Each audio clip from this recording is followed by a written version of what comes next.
নমস্কাৰ বন্ধু বান্ধৱীসকল অসম পুলিচৰ ফালৰ পৰা যিবিলাক গ্ৰেড 4 পোষ্ট মুকলি কৰিছিলে তাতে কিছুমান কুৱেশ্যন আপোনালোকক সুধিব পাৰে এই কুৱেশ্যনবিলাক আপোনালোকৰ জেনেৰেল নলেজ কাৰেণ্ট এফেয়াৰ্স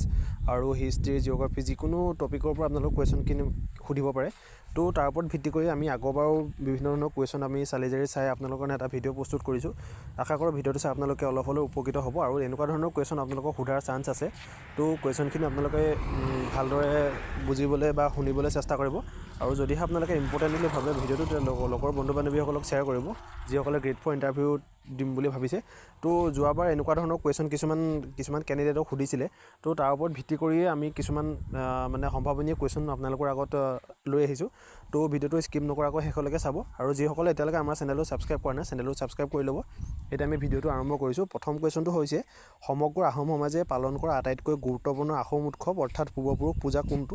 ইয়াতে শুদ্ধ উত্তৰ হৈছে মেডাপ মেফি নেক্সট কুৱেশ্যন অসমত বহুলভাৱে প্ৰচলিত বৃত্তিটো কি ইয়াতে শুদ্ধ উত্তৰ হৈছে জুম খেতি আৰু অসমৰ ৰাষ্ট্ৰীয় উদ্যানৰ সংখ্যা 8খন এইকেইটা মানে এনেকুৱা কুৱেশ্যন যোৱাবাৰ ইয়াৰে দুটা কুৱেশ্যন তেওঁলোকে টাচ কৰিছে মানে হিষ্ট্ৰী জিঅ'গ্ৰাফি য'ৰ পৰা কুৱেশ্যন সুধিছে তো আই থিংক এনেকুৱা কিছুমান কুৱেশ্যন আপোনালোকক সুধিব পাৰে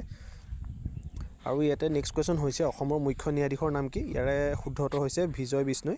আৰু নেক্সট কুৱেশ্যন প্ৰথম অসমীয়া চিনেমা জয়মতী এইটো সকলোৱে জানে নেক্সট কুৱেশ্যন হৈছে ভাৰতৰ আটাইতকৈ দীঘল দলংখনৰ নাম কি আৰু ধলা শদিয়া কোনখন নদীৰ ওপৰত নিৰ্মাণ কৰা হৈছে আটাইতকৈ দীঘল দলংখনৰ নাম হৈছে ধলা শদিয়া আৰু ধলা শদিয়া ব্ৰহ্মপুত্ৰৰ ওপৰত নিৰ্মাণ কৰা হৈছে নেক্সট কুৱেশ্যন হৈছে অসমৰ আটাইতকৈ সৰু জিলা এলেকাভিত্তিক কোনখন কোৱা হয় অসমৰ আটাইতকৈ সৰু জিলা হৈছে কামৰূপ মেট্ৰ' এলেকাভিত্তিক মানে এখন একেবাৰে সৰু জিলা ঠিক আছে নেক্সট কুৱেশ্যন অসমৰ কিমানখন বন্যপ্ৰাণী অভয়াৰণ্য আছে ইয়াৰ শুদ্ধ উত্তৰ হৈছে 18খন বন্যপ্ৰাণী অভয়াৰণ্য আছে নেক্সট কুৱেশ্যন হৈছে ৰাষ্ট্ৰীয় বঁটা লাভ কৰা প্ৰথম অসমীয়া ছবিখনৰ নাম কি ৰাষ্ট্ৰীয় বঁটা লাভ কৰা প্ৰথম অসমীয়া ছবিখনৰ নাম হৈছে হালধীয়া চৰাই বাওধান খাই এখন 1988ত মুকলি কৰা হৈছিলে নেক্সট কুৱেশ্যন হৈছে অসম উপত্যকা সাহিত্য বঁটা অসমীয়া আহোম উপত্যকা সাহিত্য বঁটা নামেৰে জনাজাত প্ৰথম প্ৰাপক কোন আছিলে ইয়াৰে শুদ্ধ উত্তৰ হৈছে ভৱেন্দ্ৰনাথ শইকীয়া নেক্সট কুৱেশ্যন হৈছে মধ্যযুগৰ আহোম ৰাজ্য কোনে প্ৰতিষ্ঠা কৰিছিলে ইয়াৰ শুদ্ধ উত্তৰ হৈছে চাওলুং চুকাফা চাওক ইয়াৰে যিখিনি কুৱেশ্যন মই আপোনালোকক দিছোঁ এই কুৱেশ্যনখিনি যথেষ্ট ইজি কুৱেশ্যন এনেকুৱা কুৱেশ্যনে আপোনালোকক সোধাৰ চান্স আছে তো নেক্সট কুৱেশ্যন হৈছে মধ্যযুগত আহোম ৰাজ্য কোনে প্ৰতিষ্ঠা কৰিছিলে ইয়াৰ শুদ্ধ উত্তৰ হৈছে চাওলুং চুকাফা আৰু অসমৰ সাংস্কৃতিক ৰাজধানী কি অসমৰ সাংস্কৃতিক ৰাজধানী হৈছে যোৰহাট নেক্সট কুৱেশ্যন হৈছে ভাৰতৰ আটাইতকৈ পুৰণি তেল শোধনাগাৰ কোনটো ইয়াতে শুদ্ধ উত্তৰ হৈছে ডিগবৈ কোনখন নগৰক পূৰ্বৰ পোহৰ বুলি জনা যায় ইয়াৰ শুদ্ধ উত্তৰ হৈছে গুৱাহাটী নেক্সট কুৱেশ্যন হৈছে গুৱাহাটীৰ পূৰ্বৰ নাম কি গুৱাহাটীৰ পূৰ্বৰ নাম হৈছে প্ৰাগজ্যোতিষপুৰ নেক্সট কুৱেশ্যন হৈছে ভাৰতৰ আটাইতকৈ সৰু জৈৱমণ্ডল সংৰক্ষিত বনাঞ্চল কোনখন ইয়াৰে শুদ্ধ উত্তৰ হৈছে ডিব্ৰু চৈখোৱা নেক্সট কুৱেশ্যন হৈছে অসমৰ কোনখন নদীক দুখ নদী বুলি কোৱা হয় ইয়াৰ শুদ্ধ উত্তৰ হৈছে ব্ৰহ্মপুত্ৰ গুৱাহাটীৰ চৰকাৰী জন্তু ইয়াৰ শুদ্ধ উত্তৰ হৈছে গংগা ডলফিন নেক্সট কুৱেশ্যন হৈছে কোনজন গায়কক ব্ৰহ্মপুত্ৰ বৰ্ড বুলি জনা যায় ইয়াৰ শুদ্ধ উত্তৰ হৈছে ভূপেন হাজৰিকাক ব্ৰহ্মপুত্ৰ বৰ্ড বুলি জনা যায় নেক্সট কুৱেশ্যন হৈছে ব্ৰহ্মপুত্ৰ নদীৰ কোনটো দ্বীপ গিনিজ বুকত সৰ্ববৃহৎ নদীৰ পাৰৰ দ্বীপ হিচাপে স্বীকৃতিপ্ৰাপ্ত ইয়াৰ শুদ্ধ উত্তৰ হৈছে মাজুলী আৰু চাওক আপোনালোকে মাজুলীৰ বিষয়ে যথেষ্ট কুৱেশ্যন সোধাৰ সম্ভাৱনা আছে তো আপোনালোকে মাজুলীৰ বিষয়ে যথেষ্ট কুৱেশ্যন আপোনালোকে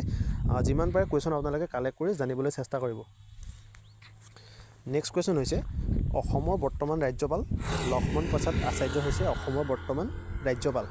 আৰু আপোনালোকে বৰ্তমান সময়ৰ অসমৰ ভাৰতৰ মন্ত্ৰীমণ্ডলৰ বিষয়ে আপোনালোকে এবাৰ হ'লেও আপোনালোকে চাই যাব এনেকুৱা কুৱেশ্যনো সোধা দেখা পোৱা যায় নেক্সট কুৱেশ্যন হৈছে কোন বছৰত প্ৰথমবাৰৰ বাবে অসমত খাৰুৱা তেলৰ খনন কৰা হৈছিলে ইয়াৰ শুদ্ধ হৈছে 1989 চনত অসমত প্ৰথমবাৰৰ বাবে খাৰুৱা তেলৰ খনন কৰা হৈছিলে নেক্সট কুৱেশ্যন হৈছে অসমৰ ৰামচাৰ স্থান বুলি কোনডোখৰ কোৱা হয় দীপৰ বিলক অসমৰ ৰামচাৰ স্থান বুলি কোৱা হয়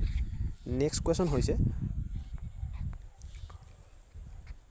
অসমৰ গুৱাহাটী চহৰৰ মাজে কোনখন নদী বৈ গৈছে ইয়াৰ শুদ্ধ উত্তৰ হৈছে ব্ৰহ্মপুত্ৰ আৰু অসমৰ চৰকাৰী ভাষা কি ইয়াৰ শুদ্ধ হৈছে আছামিজ